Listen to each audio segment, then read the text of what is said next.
Hello to you and welcome to Adelante Chicago. I'm Lourdes Duarte. Thank you so much for joining us today. Bienvenidos. Well, May is known as Older Americans Month. It is a time when we recognize the contributions of older Americans to their communities and to this country.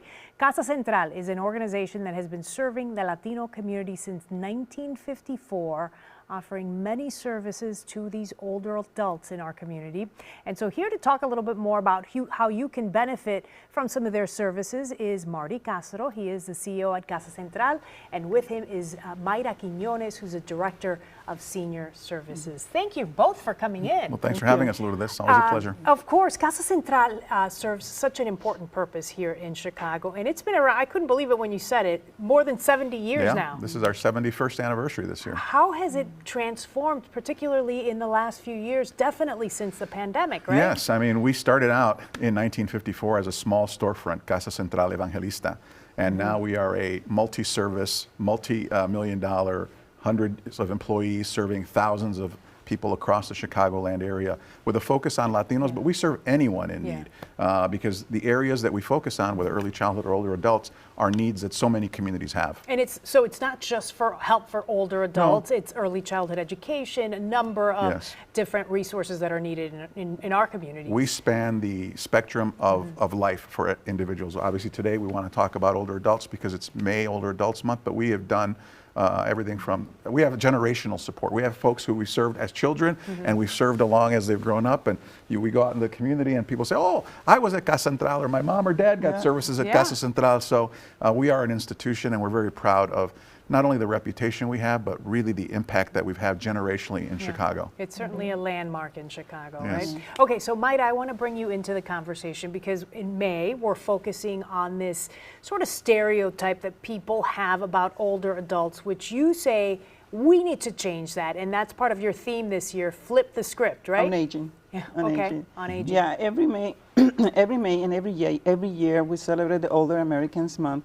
And this year the theme is flip the script on aging, and basically the thing that saying is because we want to change the mentality for a lot of people that they're having towards older adults, that they have a lot of stereotype, a lot of misconception that maybe because you are until a certain age or certain medical condition you cannot do nothing else, you cannot learn, you cannot transform your life, motivating your life to do something completely different that you were doing before your retirement. Yeah, that makes sense. And I think what I've noticed within the Latino community, it seems like that stereotype is really ingrained in there. Like we think that after whatever it is, 70, 75, that's it. You can't do anything else. Is that what you guys are noticing too? I think that's exactly what we see, and that's why it's important for the work that we do, because we understand the community. When they come to us at Casa Central, especially in our older adult program, our adult wellness center, it's like they're coming home. It's not like they're leaving their home and going to some place that doesn't understand their culture or their language. We are from the same community, so we understand those challenges and we work to dispel them. And so if you were to come to the Adult Wellness Center, you're going to see folks in their 60s, 70s, 80s, some of them even in the 90s, dancing and playing dominoes and singing and getting in costume. And it's an amazing, very productive and very enriching environment for folks. And they come out and they say, you know what? I'm so happy to be here. Yeah, and we're looking at some video right now of one of the activities that you're doing for folks, which it's an activity that I love right now, and it's gardening, right? Absolutely. It's gardening.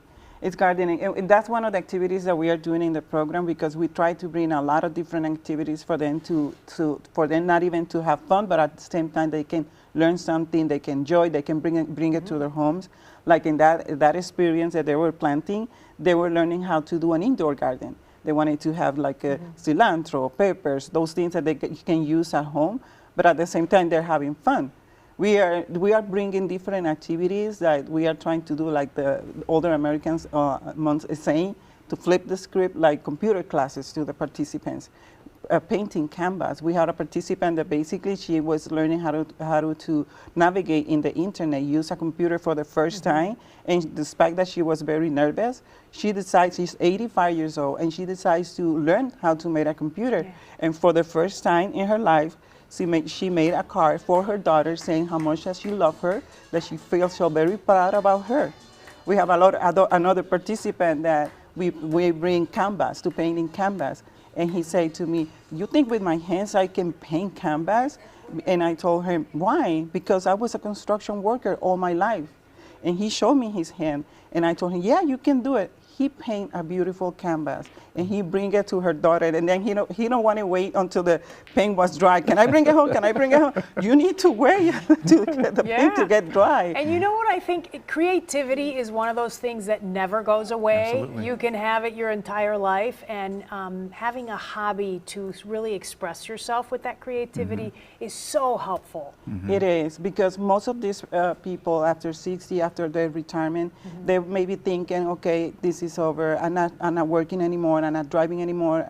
I have more medical conditions. So maybe I will stay home watching TV, waiting for my children. And you think that's the stereotype? And that's the older adults stereotype. actually And have. that's Yeah. the stereotype, that will be my life. But in here at Casa, for more than 40 years, we are having a program, adult day service program, that we are transforming their life. We are providing a lot of therapeutic activities that help them a cognitive, emotional, and physical well-being.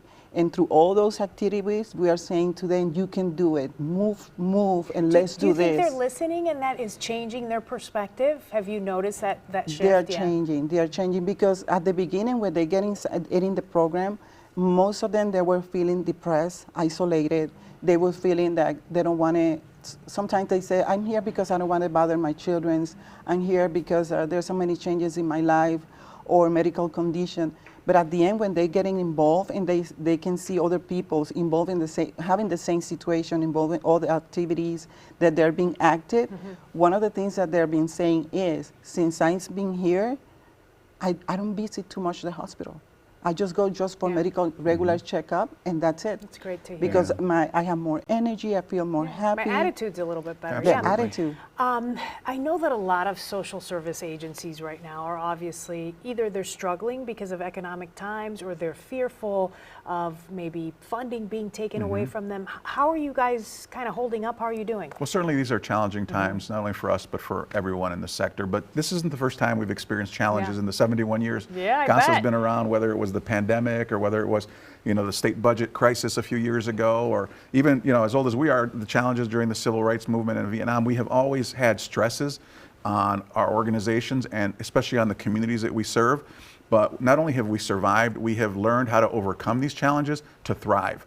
And so that's what we're focused on right now. Whatever the challenges around us may be, we know we've been here before. We will survive and thrive, and we will be ready for the next challenge whenever that comes. So we need to be there for our community, and so they're looking to us right now to remain steady, calm, and focused in serving them, and that's what we're trying to do. Good optimism. I like that answer. Okay, thank you so much to Marty and Mayra for coming in today from Casa Central. If you're interested in perhaps being a part of one of these events or programs that they've got in place, you can go to their website, casacentral.org.